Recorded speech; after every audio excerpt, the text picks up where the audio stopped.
Assalamu alaikum ji. I am Dr. Malik Sharyar and I am NRE examiner as well as the NRE mentor. And today we will discuss a topic from the surgery. This is a series of demo lectures, and this is one of those. And our topic for today is the hemorrhage. Okay.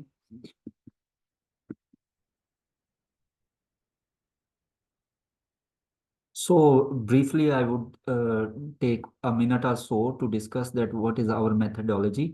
हम लोग सबसे पहले हमारा focus होता है कि syllabus coverage पे, और दूसरा ये है कि चूंकि मैं एग्जामिनर भी हूँ तो मुझे पता है, और स्टूडेंट से बातचीत कर करके भी अंदाज़ा हो जाता है, और जब अपने स्टूडेंट्स को हम लोग देखते हैं तो उससे भी अंदाज़ा हो जाता है कि उनकी क्या वीकनेसेस हैं। और उन वीकनेसेस को देखते हुए जो है जब देखा गया कि उनको नॉलेज सबको होता है, क्योंकि देखिए आप लोग एमबीबीएस करके आए हुए होते हैं, नॉलेज होता है, लेकिन जो एक चीज़ होती है कि नॉलेज को रिप्रोड्यूस नहीं कर पा रहे होते, थोड़ी सी कॉन्फिडेंस की कमी होती है। और चूंकि डेफिनेटली एक दूसरे मुल्क में आप लोग गए हुए होते हैं, वहाँ पे जब आपकी एजुकेशन सिस्टम होता है उसमें कहीं कहीं कॉन्सेप्ट्स भी लैक कर रहे होते हैं, ठीक है।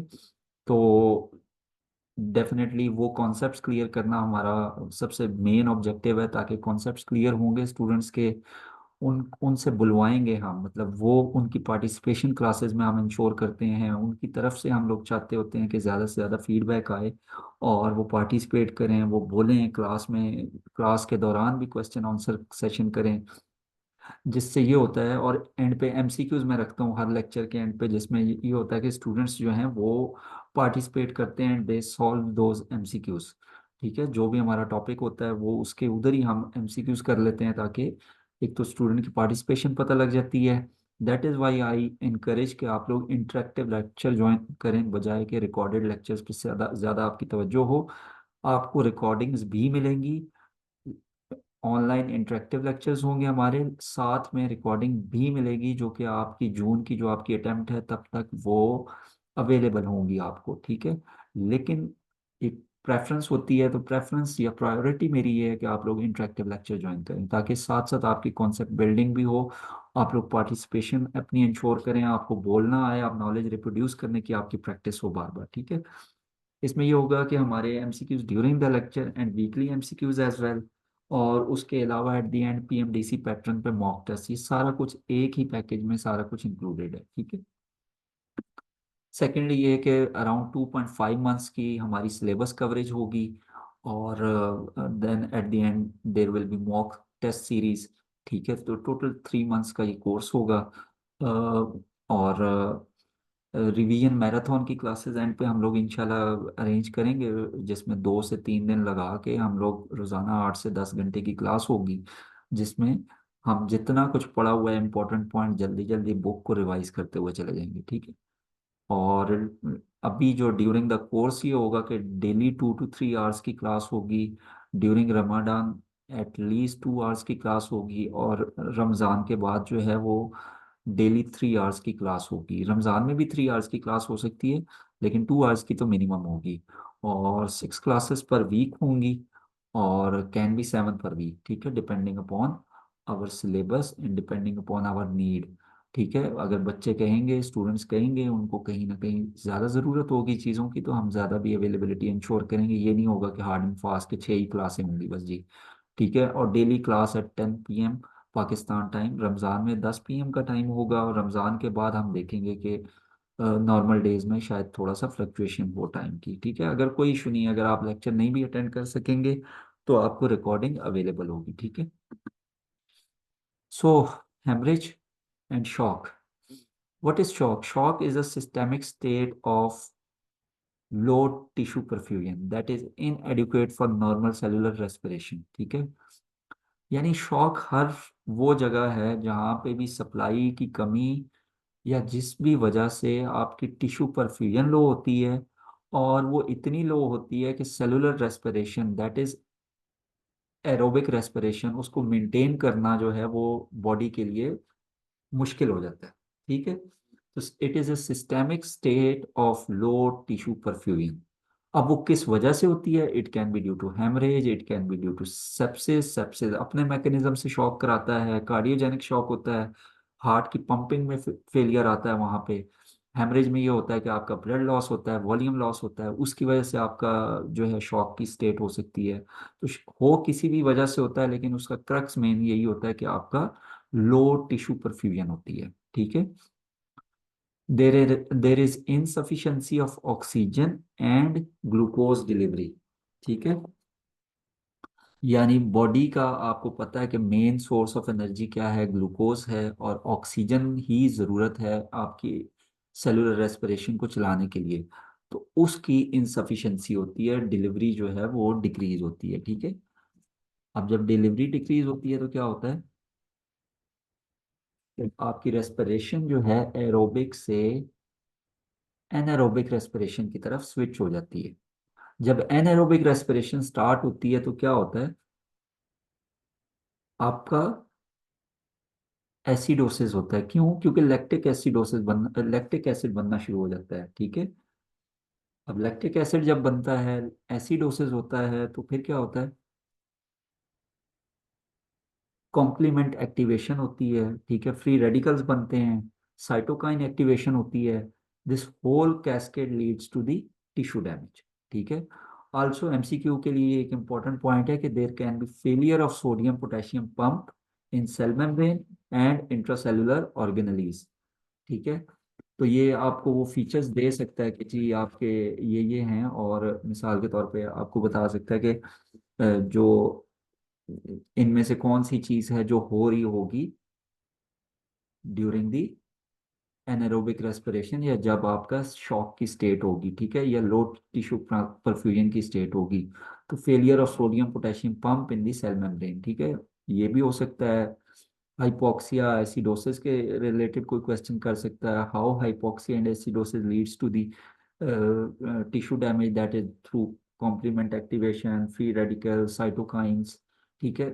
डिफरेंट तरह के इसमें क्वेश्चंस बन सकते हैं। सो दैट इज वाई ये तमाम लेक्चर जो है दिस इज फ्रॉम दी बेले एंड लव। ठीक है। बेले एंड लव से ये लेक्चर जो है प्रिपेयर किया गया। सो दैट मीन्स कि एक्सटेंडेड की बुक जो है सर्जरी की, उससे आपको ये लेक्चर मिल रहा है। तो ये की पॉइंट्स थे जो मैंने उसमें से निकाले हैं, जो आप लोगों के लेवल के लिए इसको मॉडिफाई किया, सिंप्लीफाई किया। ठीक है। ये इंपॉर्टेंट पॉइंट्स हैं। ठीक है। इन चीज़ों का आपको पता होना चाहिए।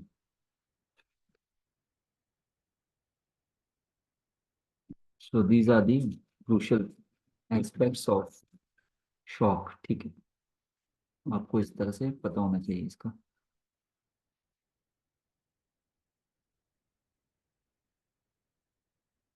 ओके देन, डेफिनेटली जब शॉक की स्टेट होगी, ठीक है, किसी भी वजह से शॉक हो सकता है, तो आपकी बॉडी एक खास तरह का रिस्पॉन्स देगी। ठीक है। डिफरेंट मैकेनिज्म से बॉडी चाह रही होगी कि बीपी को बढ़ाया जाए, ब्लड प्रेशर को बेहतर किया जाए। ठीक है। तो आपका कार्डियोवास्कुलर रिस्पॉन्स क्या होता है, टैकीकार्डिया, हार्ट अपनी पंपिंग बढ़ा देता है, अपनी जो आपका कार्डियक साइकिल्स हैं वो इंक्रीज हो जाते हैं। ठीक है। और क्या होता है, सिस्टेमिक वेजोकंस्ट्रिक्शन इंक्रीज हो जाती है। ठीक है। सिस्टेमिक वेजोकंस्ट्रिक्शन बढ़ने से क्या होगा, आपकी ब्लड प्रेशर इंप्रूव होगा। ठीक है। देन रेस्पिरेटरी रेट भी बढ़ा हुआ होगा due to the metabolic acidosis. ठीक है। और हाइपोक्सिया में वैसे भी आपको पता है टेकिपनिया होता है, रेस्पिरेटरी रेट बढ़ जाता है। ठीक है। रीनल में क्या होगा, डिक्रीज परफ्यूजन होगी तो आपका क्या होगा, डिक्रीज यूरिन आउटपुट होगा। और डिक्रीज परफ्यूजन होगी तो रेनिन एंजियोटेंसिन सिस्टम एक्टिवेट होगा। ठीक है। और जब वो बढ़ेगा तो क्या होगा, रेनिन और एल्डोस्टेरॉन वगैरह के मैकेनिज्म से क्या होगा, आपकी साल्ट एंड वाटर रिटेंशन होगी। ठीक है। तो किडनीज इस तरह से पार्टिसिपेट करती हैं। ठीक है।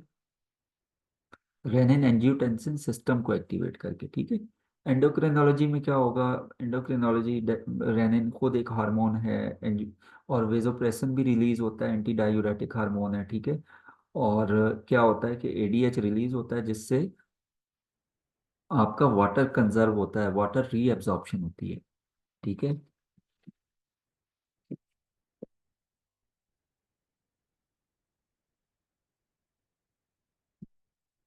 वाटर रीएब्जॉर्प्शन होती है। ठीक है। तो ये सारा मैकेनिज्म है। This is how body responds to the shock, और डिफरेंट ऑर्गन्स जो है वो कंट्रीब्यूट करते हैं अपनी तरफ से, ठीक है। तो ये सैलिएंट फीचर्स थे, जो भी कंट्रीब्यूशन है इसकी। Then comes the types of haemorrhage. This is very important with respect to the MCQs, ठीक है। टाइप्स ऑफ हेमरेज क्या होती हैं? Primary, reactionary and secondary. मैंने इसको इसी तरीके से लिखा है जिस तरीके से इनकी ड्यूरेशन होती है। Primary is the, it is from the wound और ड्यूरिंग ऑपरेशन। जो भी आपका वुंड हुआ है, ट्रॉमा हुआ है, या आपको उसी टाइम पे मिसाल के तौर पे सर्जरी हुई है और कट लगाया गया है, उसमें से जो इंस्टेंटली जो ब्लीडिंग निकलती है, that is the primary bleeding, ठीक है। That is the primary haemorrhage, ठीक है। रिएक्शनरी क्या होती है? This occurs within 24 hours, ठीक है। ये उस टाइम पे इंस्टेंट नहीं होती, ये बाद में होती है। और इसका मैकेनिज्म लेकिन होती विद इन 24 आवर्स है। तो इसका मैकेनिज्म क्या हो सकता है? मैकेनिज्म कुड बी के क्लॉट डिसलॉजमेंट हो सकती है, ठीक है, या टेक्निकल इश्यूज हो सकते हैं, लाइक अगर आपने कोई सर्जरी के दौरान लाइगेचर वगैरह लगाया है तो उसकी स्लिपेज हो सकती है। बहुत ज़्यादा कफिंग वगैरह के थ्रू भी हो सकता है कि आपका जो उसमें से अगर कोई आपने एनास्टोमोसिस बनाया है या कोई आपने स्टिच की है जगह, तो उसमें से ब्लीड हो सकता है due to the increase pressure, ठीक है। तो दिस कोई भी कॉज हो सकती है, ठीक है। तो रिएक्शनरी हेमरेज जो होती है, that occurs within 24 hours, यानी आपकी ब्लीडिंग हुई, आप वो स्टॉप हुई और उसके बाद दोबारा किसी वजह से स्टार्ट हो गई। तो this is reactionary haemorrhage and that occurs within 24 hours.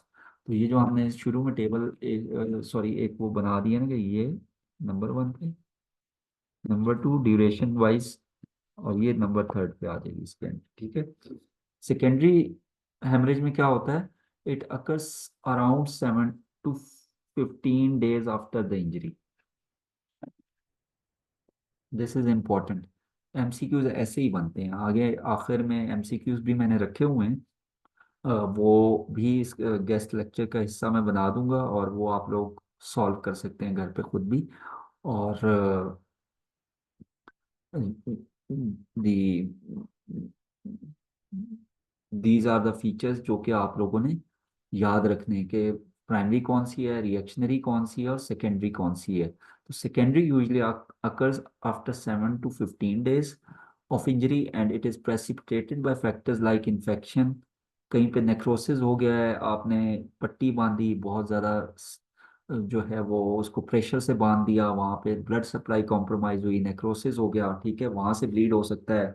अक्सर प्लास्टर जो करते हैं ये जो उसके बाद जब आपका ट्रॉमा वगैरह होता है, ठीक है, तो पीओपी वगैरह जब लगाते हैं, प्लास्टर ऑफ पेरिस और इस तरह की चीज़ें, उस दौरान भी कभी कभी बहुत ज़्यादा इसको प्रेशर से आप लोग वो अप्लाई ज़्यादा कर देते हैं, जिससे ब्लड सप्लाई कॉम्प्रोमाइज़ होती है और वो पूरे का पूरा लिम्ब भी ज़ाया हो जाता है। ऐसी जगहों से भी ब्लीडिंग हो सकती है, ठीक है। उसके अलावा मेलिग्नेंसी, ठीक है, एक ट्यूमर से ब्लीड हो सकती है। ब्लीडिंग फ्रॉम द ड्रेन हो सकती है, आपने कहीं ड्रेन डाला है बॉडी में, कोई आपने ट्यूब वगैरह रखी हुई है, वहां से ब्लीडिंग शुरू हो गई है, ठीक है। इसका जो मैकेनिज्म है उसमें यह है कि there are issues with the wall of the, दूसरे में क्या था, टेक्निकल इशू था कि अगर लाइगेचर लगाया है, स्लिप हो गया है, या क्लॉट डिसलॉज हुआ है, या कुछ भी, इसमें वॉल का इशू है, वॉल ऑफ द वेसल का इशू आता है, ठीक है। And what is the surgical versus non surgical bleeding?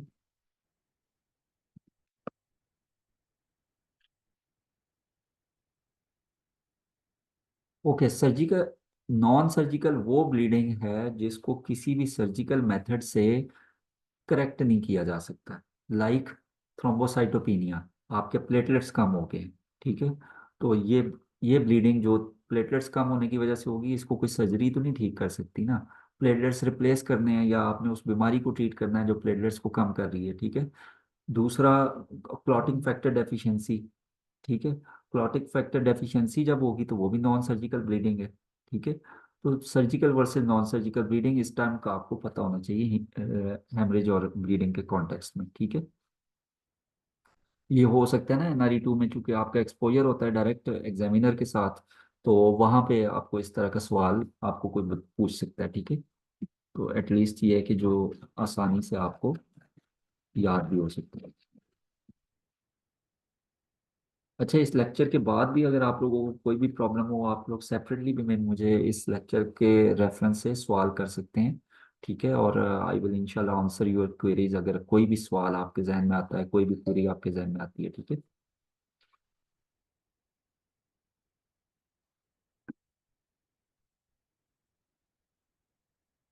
Okay. अब ये एक सवाल यहाँ पे ये उठता है कि अगर तो आपका हेमरेज हो रहा है तो कौन से तरीके से पता लगाया जा सके कि कितनी ब्लीडिंग हुई है, कितना ब्लड लॉस हुआ है। ठीक है। तो इसमें एक जो बात है कि अगर आप हीमोग्लोबिन को देखना चाहें तो that is a poor indicator. Why? Because उसकी जो अमाउंट है इनिशियल ब्लीडिंग के वक्त वो बिल्कुल नॉर्मल रहता है हीमोग्लोबिन। ठीक है।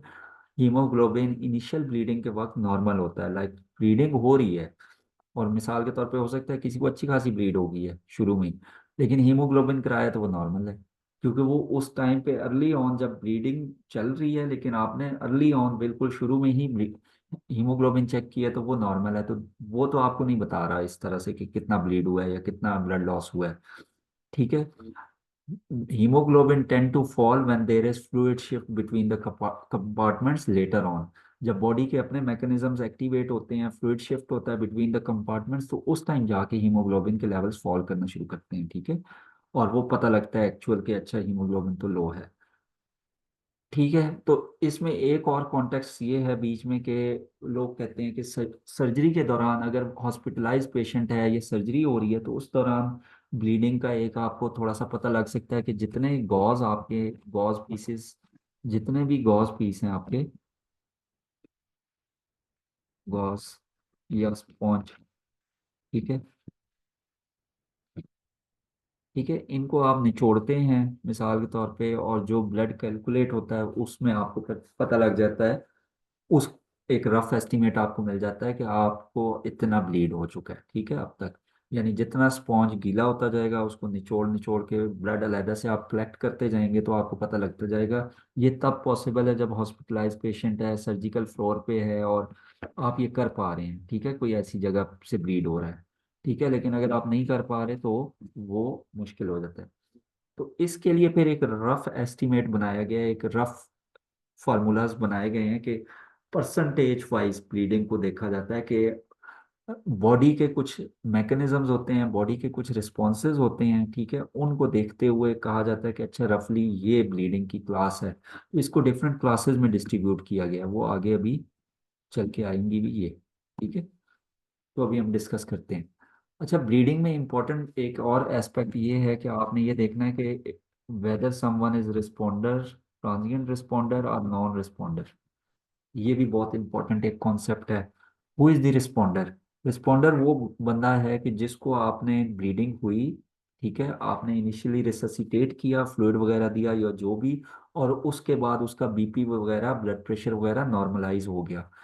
जो उसके पैरामीटर्स थे, heart rate, respiratory rate, oxygenation, ये वो आपकी ठीक हो गई, और वो ठीक ही रही आगे भी। तो he is the responder, that patient is the responder. Transient responder कौन सा है? रिस्पोंडर, इसकी सिग्निफिकेंस क्या है? रिस्पोंडर ये बताता है कि आपका जो ब्लीड है वो रुक गया, ब्लीडिंग हैज स्टॉप्ड।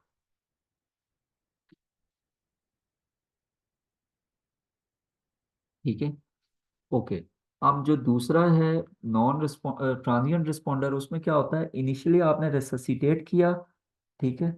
तो आपका rate of resuscitation was aggressive, आप रिससिटेट ज्यादा कर रहे थे, मतलब तो इनिशियली ब्लड प्रेशर भी बेहतर हुआ, तमाम मैकेनिज्म्स बेहतर हुए, तमाम पैरामीटर्स बेहतर हुए, लेकिन उसके बाद दोबारा ड्रॉप करना शुरू कर दिए। क्यों? क्योंकि शुरू में आपने एग्रेसिव मैनेजमेंट की। ठीक है।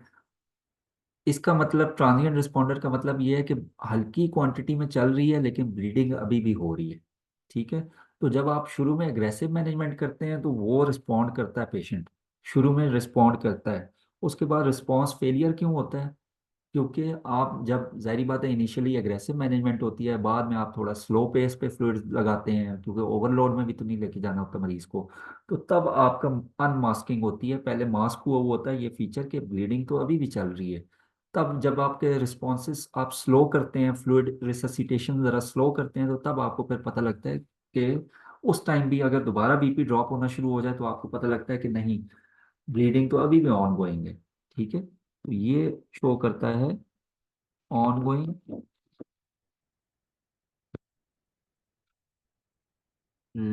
लेस एक्सटेंट की ब्लीडिंग। ठीक है, थोड़ा सा लोअर एक्सटेंट पे चल रही होगी लेकिन ऑन गोइंग होगी। ठीक है, और नॉन रिस्पॉन्डर क्या है, जिसमें ब्लीडिंग स्टॉप ही नहीं हुई। ठीक है, नो स्टॉपेज ऑफ ब्लीडिंग और ज्यादा ब्लीडिंग यानी चल रही है अभी तक, नो स्टॉपेज ऑफ ब्लीड।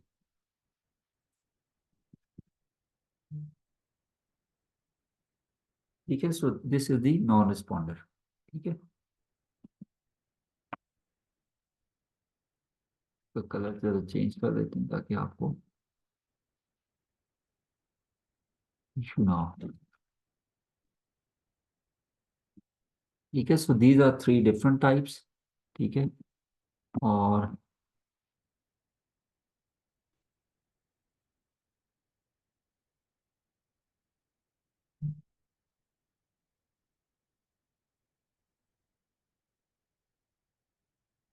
ठीक है, सो दिस, और इसमें एक इम्पोर्टेंट अब एस्पेक्ट ये है कि every shock is labelled as hypovolaemic until proven otherwise. कि अगर कोई शॉक का पेशेंट आपके पास है तो आप ये सोचेंगे कि शायद इसको हाइपोवोलेमिया है। ठीक है, until proven otherwise, until proven otherwise का मतलब ये है कि आपको एविडेंस मिल गया कोई कार्डियक फेलियर का, आपको एविडेंस मिल गया कार्डियोजेनिक शॉक का, कोई एमआई या रिसेंट मायोकार्डियल इस्कीमिया या मायोकार्डियल इंफाक्शन वगैरह। ठीक है, और या आपको एविडेंस मिल गया कि तो सेप्सिस का ही एलिमेंट है और ब्लीडिंग कहीं से नहीं हो रही है और इस तरह का, तो फिर आप उसको दूसरी तरह भी लेबल कर सकते हैं। अदरवाइज इसका सबसे पहला ख्याल आपके जहन में यही आना चाहिए कि every shock is a hypovolaemic. ठीक है, until proven otherwise। ठीक है जी, every hypovolemia should be labeled as due to hemorrhage। अब every shock is hemorrhagic। ठीक है, until proven otherwise। ठीक है, every shock is hypovolemic until proven otherwise and every hypovolemia is hemorrhagic until proven otherwise। ठीक हो गया, तो ये चीज होती है। हाइपोवोलीमिया और भी तो कई वजह से हो सकता है ना आपका, आपने हो सकता है डायूरेटिक ज़्यादा दे दिया हो। ठीक है, आपने fluid loss due to diarrhoea, fluid loss due to vomiting बहुत ज़्यादा हो गया हो, तो उससे भी तो हाइपोवोलीमिया हो सकता है ना। तो लाजमी तो नहीं है हेमरेज से ही हाइपोवोलीमिया होगा।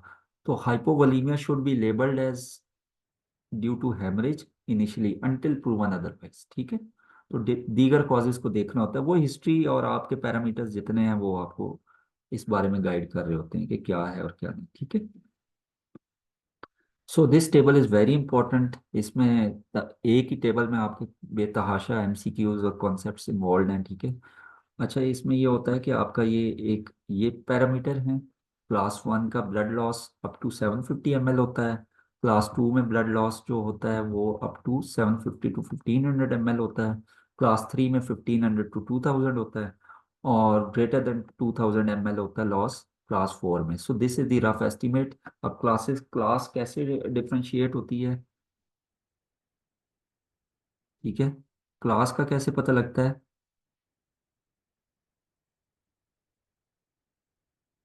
वो इन पैरामीटर्स और ये टेबल आपको बताएगा। ठीक है,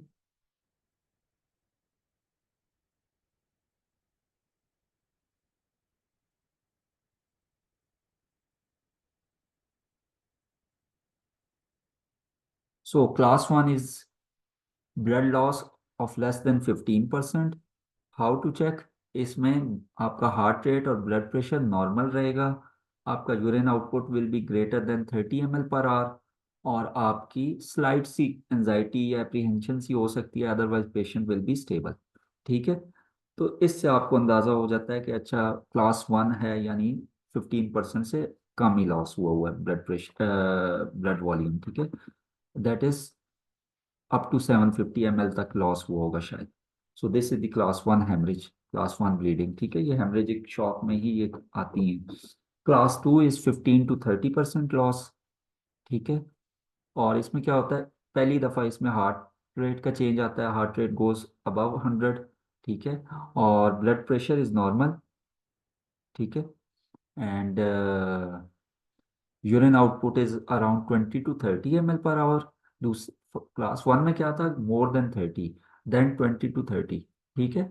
और इसमें माइल्ड एंजाइटी हो सकती है, एप्रीहेंसिव सा पेशेंट हो सकता है, ठीक है। अच्छा जी, क्लास 3 क्या है, 30 to 40% ब्लड लॉस है जी इसमें। और इसमें हार्ट रेट भी ज़्यादा हो जाता है, 120। अब हार्ट रेट को याद रखें सिंपल 20-20 की फिगर से, पहले नॉर्मल, देन 100, देन 120, उसमें यानी 20 ऐड हुआ, देन अगेन 20 ऐड हुआ तो 140, ठीक है। तो क्लास 3 में है मोर देन 120 हार्ट रेट, और बीपी जो होता है वो पहली दफ़ा ड्रॉप होता है, और यूरिन आउटपुट जो है वो 5 to 15 ml per hour पे आ जाता है। और मेंटल स्टेटस में पेशेंट कुड बी कंफ्यूज। अच्छा, कंफ्यूजन जो है क्लास 4 में भी हो सकती है, ठीक है। कंफ्यूजन, लिथार्जी, और जो है वो alter sensorium, worsening of alter sensorium, ठीक है। ये सारा कुछ क्लास 3 और 4 में हो सकता है। अच्छा जी, उसके बाद आ जाता है आपका क्लास 4। क्लास 4 जो है ग्रेटर देन 40% ब्लड लॉस को शो करता है, that is more than 2000 ml, यानी 2 लीटर से ज़्यादा आपका ब्लड वेस्ट हो गया है, ज़ाया हो गया हेमरेज की शक्ल में। Heart rate goes above 140, BP markedly low होता है, 80-40, 80-50, सिस्टोलिक यानी 80 से 80 या उससे कम होना शुरू हो जाता है, ठीक है। यूरिन आउटपुट नेग्लिजिबल या ना होने के बराबर होता है, या होता ही नहीं है, ठीक है। और मेंटल स्टेटस वही कंफ्यूजन हो सकती है, अल्टर्ड मेंटल स्टेटस होता है, लिथार्जिक सा पेशेंट होगा, और हो सकता है रिस्पॉन्ड भी ना कर रहा हो, ठीक है। ओके, देन कम्स ये ये आप एक और टेबल ऐड कर सकते हैं अपने पास नोट्स बनाते हुए कि क्लास 1 में ब्लड लॉस वॉल्यूम वाइज कितना है। वो हमने उसमें दिया परसेंटेजेस वाइज, इसमें वॉल्यूम वाइज, ठीक है। कि up to 750 ml, then 750 to 1500 ml, then class 3 is 1500 to 2000 ml, और देन मोर देन 2000 ml, ठीक है। Then comes the resuscitation protocols. अब रिससिटेशन प्रोटोकॉल्स में क्या होता है, that control of bleeding is the major factor and fluid replacement, ठीक है। अब आपने क्या करना है, दो काम करने हैं। आपने कंट्रोल ऑफ ब्लीड करना है, ब्लीडिंग को रोकना है, और रिससिटेशन करनी है। ब्लड वर्सेस ब्लड होती है यूजली रिससिटेशन, जितना ब्लड वॉल्यूम लॉस हुआ उतना आप ब्लड रिप्लेस करते हैं। लेकिन चूंकि इनिशियल पीरियड में आपके पास ब्लड प्रोडक्ट्स नहीं होती, अरे अरेंज हुई हुई, तो शुरू में आप नॉर्मल सलाइन या रिंगर लैक्टेट वगैरह फ्लूइड क्रिस्टलॉइड्स देते हैं, और जैसी ब्लड प्रोडक्ट्स अरेंज होती हैं तो depending upon the extent of bleed तो आप ब्लड प्रोडक्ट्स ही रिप्लेस करना शुरू करते हैं, ठीक है। सबसे पहले क्या करना है, most important first step is to apply pressure. अगर ऐसी जगह पे है जहाँ प्रेशर अप्लाई हो सकता है, लाइक लिम्स पे है, कट लगा हुआ है, वूंड है आपके लिम्स पे, ठीक है, टांग पे है, बाजू पे है, जहाँ पे प्रेशर अप्लाई हो सकता है वहां पे आपने सबसे पहले प्रेशर अप्लाई करना है, ठीक है। अदरवाइज दूसरा इंट्रा abdominal तो होगा तो आपको तो फिर वहां तभी हो सकेगा ना जब आपके पास आप ओटी टेबल पे है या पेशेंट की ओपनिंग है, कोई वूंड एक्सपोज्ड है उस जगह से, और फिर आप प्रेशर अप्लाई कर सकते हैं। तो सबसे पहला बहरहाल जो प्रोटोकॉल है that is to apply pressure. दूसरे नंबर पे फिर आ जाता है कि अगर उससे भी ना ब्लीडिंग कंट्रोल हो तो टॉर्निके अप्लाई कर सकते हैं। आप एड्रीनलिन सोक्ड गॉज यूज कर सकते हैं। एड्रीनलिन क्या करेगी, एड्रीनलिन जो है वो आपको वेजो कंस्ट्रिक्शन करती है उस जगह पे, तो ब्लीडिंग को रोकती है। और वूंड पैकिंग कर सकते हैं आप, पैक कर दें, प्रेशर, ये भी एक तरह का प्रेशर अप्लाई करनी है, जो पट्टी बांध देते हैं, ठीक है, वूंड पैकिंग कर देते हैं प्रॉपर अच्छे से, ताकि वहाँ कांस्टेंट प्रेशर अप्लाइड रहे और ब्लीडिंग को रोका जा सके। इतनी देर में फिर ये होता है कि बॉडी के अपने जो क्लॉट फॉर्मिंग मैकेनिज्म्स हैं वो भी एक्टिवेट हो चुके होते हैं। जब भी आपके पास शॉक का पेशेंट आएगा, ब्लीडिंग का पेशेंट आएगा, तो आपने सबसे पहले लार्ज बोर आईवी एक्सेस, और बेहतर होता है कि दोनों आर्म्स में आप कैनुला पास करें, ठीक है। दोनों लिम्स आपके दोनों साइडों से कैनुला पास हुआ हुआ हो, ठीक है। दूसरा, आईवी फ्लूइड्स देते हैं आपके। अगर आईवी फ्लूइड्स देने के बावजूद आपका स्टेबल नहीं होती चीज़ें, तो फिर आप आइनोट्रोपिक सपोर्ट लेते हैं। अच्छा, इसमें इम्पोर्टेंट चीज़ ये है कि जो डायरेक्ट क्यों नहीं आइनोट्रोप्स, चूंकि आपके बीपी बढ़ाते हैं, बेहतर करते हैं बीपी को, तो आप शुरू में ही क्यों नहीं दे देते? सवाल आ सकता है ना माइंड में। ठीक है, तो शुरू में इसलिए नहीं देते क्योंकि जब आप उसको सिर्फ हार्ट के पास फ्लूइड नहीं होगा, आप फ्लूइड रिप्लेस नहीं कर रहे और हार्ट ही को सारा काम। आइनोट्रोप्स क्या है, आपका हार्ट रेट भी तो इंक्रीज करते हैं। तो जब हार्ट रेट मार्केटली इंक्रीज होगा, आगे परफ्यूजन हो नहीं पा रही, ठीक है, फ्लूइड आपका कम है, तो क्या होगा कि हार्ट का अपना भी इस्कीमिया हो सकता है, ठीक है। तो आप चीज़ें बेहतर करते करते आप चीज़ें खराब कर बैठते हैं, तो इसलिए fluid resuscitation is very important, ठीक है। और अब आ जाता है कि अब जाहिर बात है, एक जगह ऐसी है जहाँ ब्लीडिंग नहीं रोक रही, मिसाल के तौर पे कोई वेसल रप्चर है, कोई वोंड ज़्यादा है, तो आपने क्या करना है कि आप डेफिनेटिव सर्जरी की तरफ जाते हैं अल्टीमेटली। लेकिन आपके अगर डेफिनेटिव सर्जरी फौरी तौर पे पॉसिबल नहीं है, तो आप क्या करोगे? डैमेज कंट्रोल सर्जरी करोगे। डैमेज कंट्रोल सर्जरी का क्या मतलब है कि मिसाल के तौर पे आपने वेसल को रिपेयर कर लिया, या इतना एक उसको सिक्योर कर लिया कि उसमें से अब ब्लीडिंग ना हो, ठीक है। मिसाल दे रहा हूँ एक, या कोई भी वूंड ऐसा है जहां आपने ब्लीडिंग को स्टॉप करने के लिए जो भी आपको करना पड़े आप करें, और बाकी जो रिपेयर वर्क है या बाकी प्रॉपर जो सर्जरी है, definitive surgery to treat that thing, वो आप बाद में कर सकते हैं, ठीक है। मिसाल के तौर पे कहीं ग्राफ्ट लगाना है, कुछ भी करना है, वो आप बाद में भी कर सकते हैं। फौरी तौर पे आप कुछ करके तो आप ब्लीडिंग को स्टॉप करते हैं, ठीक है। That is known as damage control surgery. और मॉनिटरिंग क्या होती है? कंटिन्यूअस मॉनिटरिंग की फ्रीक्वेंसी ये होती है कि कंटिन्यूअस हार्ट रेट आपने मॉनिटर करना होता है, ऑक्सीजन मॉनिटर करनी होती है कंटिन्यूअसली, आप फ्रीक्वेंटली बीपी चेक करते हैं, और 1 आवरली आप यूरिन आउटपुट मेजर करते हैं, ठीक है। ये आपकी ऑन गोइंग होती है सारी वाइटल चेक्स वगैरह, और ये आपका ऑन गोइंग एक एक्सरसाइज होती है कि साथ साथ आप देखते जा रहे होते हैं। उसी से आपको इनमें चेंजेस से ही आपको पता लगता है कि कितनी इम्प्रूवमेंट आ रही है और कितना एक मजीद आपको नेक्स्ट स्टेप ऑफ रिससिटेशन पे जाना चाहिए, ठीक है। सो दिस इज द थिंग। और जब भी कोई वूंड, स्पेशली एब्डोमिनल वूंड या एब्डोमिनल ट्रॉमा या चेस्ट ट्रॉमा के साथ पेशेंट आएगा, तो आपने फास्ट स्कैन करना है। What is the fast scan?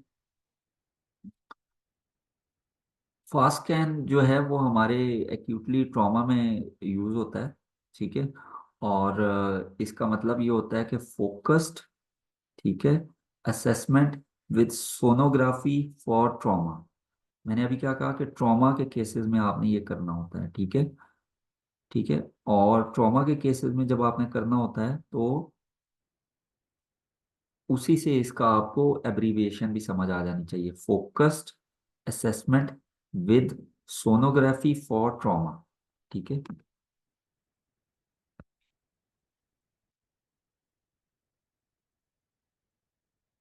Trauma में अगर कोई आपको पूछे कि कोई के ब्लीडिंग का सोर्स देखने के लिए, या कोई भी इस फ्री फ्लूइड देखने के लिए, या कुछ उसको चेक करने के लिए, सबसे पहले आप कौन सी चीज कराएंगे? तो that is the fast scan, ठीक है। फास्ट स्कैन कराया जाता है।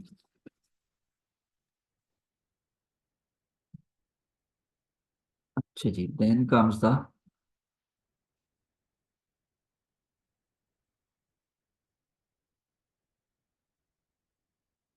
ओके, सो ये यहाँ पे होगा। और इसमें एक इम्पॉर्टेंट पॉइंट आपने याद रखना है स्पेशली, ये टॉपिक यहाँ पे कंप्लीट हुआ, ये इतना ही है।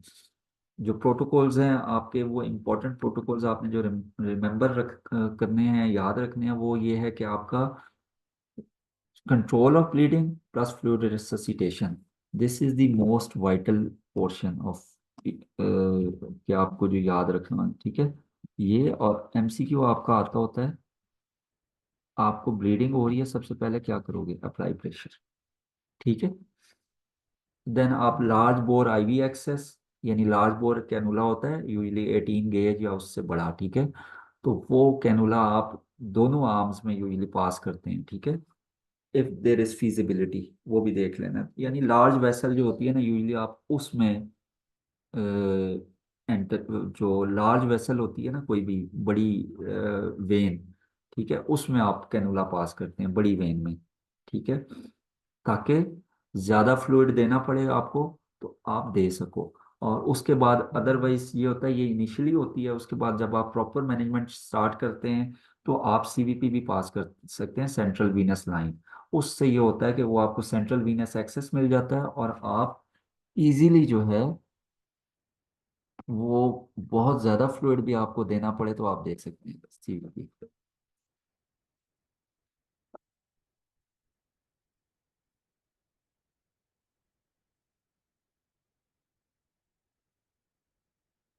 ठीक है। ओके, ये हमारा लेक्चर था, ये यहाँ पे कंप्लीट हुआ। अब मेरे जो रेगुलर क्लास हुई है उसमें तो उन्होंने एमसीक्यू साथ साथ सॉल्व भी किए हैं और इसके आंसर किए हैं, और अगर उनको कोई आंसर नहीं आ रहे थे तो उन्होंने साथ उसी टाइम पूछा और हम लोगों ने उनका कॉन्सेप्ट भी क्लियर किया। आप लोगों के लिए ये है कि आप जो जो इसको ऑनलाइन देखेंगे उनके लिए ये है इस वक्त के, अगर आपको इसमें कोई भी एमसीक्यू प्रॉब्लम करता है तो आप मेरे से डायरेक्टली कांटेक्ट कर सकते हैं और I will answer your query. आपका जो भी प्रॉब्लम होगी वो वहीं पे मैं इंशाल्लाह सॉल्व करूंगा, ठीक है। So which is the earliest sign of hypovolaemic shock, you should answer in your mind, या आप जो यूट्यूब में जहाँ पे ये लिंक मौजूद है वहाँ पे भी आंसर कर सकते हैं, फेसबुक पे जहाँ ये पोस्ट होगा वहाँ पे भी आप नीचे कमेंट कर सकते हैं और पूछ सकते हैं, ठीक है। Initial management of arterial bleeding from the limb, मेरे ख्याल में आपको इस, ये तो बिल्कुल आपको आसानी से आना चाहिए। Most appropriate transfusion ratio massive haemorrhage, so आप खुद आंसर करने की कोशिश करें, अगर आपको नहीं आता तो आप पूछ सकते हैं। 7 days after surgery patient develops bleeding due to wound infection eroding the vessel, ठीक है, what is the type of bleeding? Best next step in unstable trauma patient with suspected intra-abdominal bleeding.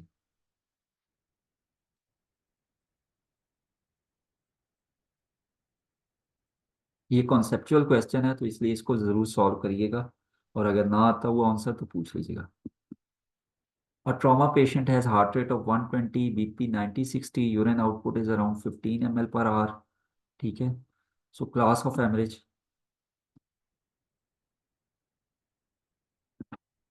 a 25-year-old male after stab wound has BP of 80/50, heart rate 140, cold extremities, confused, estimated blood loss greater than 40%. What class of hemorrhagic shock? Thank you so much. So this is the demo lecture.